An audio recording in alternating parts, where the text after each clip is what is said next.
Are you Chaz, that guy that runs into that black car? I race from time to time, yeah. I get mistaken sometimes. Right. Young Cam, we've been told we have to intro the weekend, and we are at the NTI Townsville 500. This is the second time Townsville has done the Super 500 format. So we have tyres and fuel, which we haven't had fuel races for some time, so that's going to be really interesting. So it's going to be an action-packed weekend. So let's go look at some of the key corners. Let's go down to turn 2. Cam, where are we? Turn 2, mate. So got a little bit of rear locking into here. You were pretty sketchy into here last year.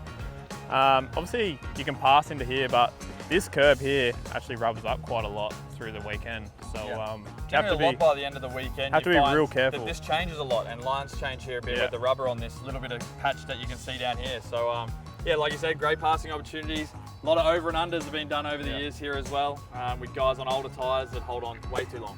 Yeah, you. Right, Chazzy, Supercar's obviously pretty tight with our time segment, so we've skipped 4 corners. So we'll quickly talk about this next chicane.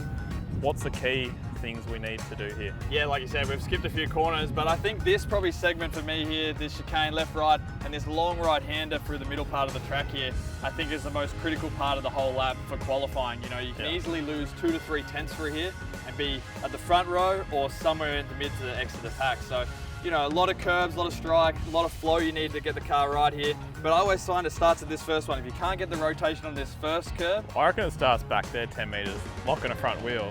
As soon as you do I used that, to have that problem. I don't have that problem anymore. Tell me how you fixed it. Top secret, but you know, look, this track's got awesome talking points everywhere.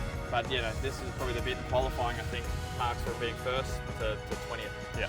All right, Chazzy. So obviously out of the last chicane, the left rear gets caned pretty hard out of there, and then into here you've got a big stop, get rear lock, and then the left rear has to do all that work again. So, you know, tyre life around here is pretty important. What do you think around here? Yeah, like you said, it's obviously an awesome track, the whole thing, but this last segment is really cool.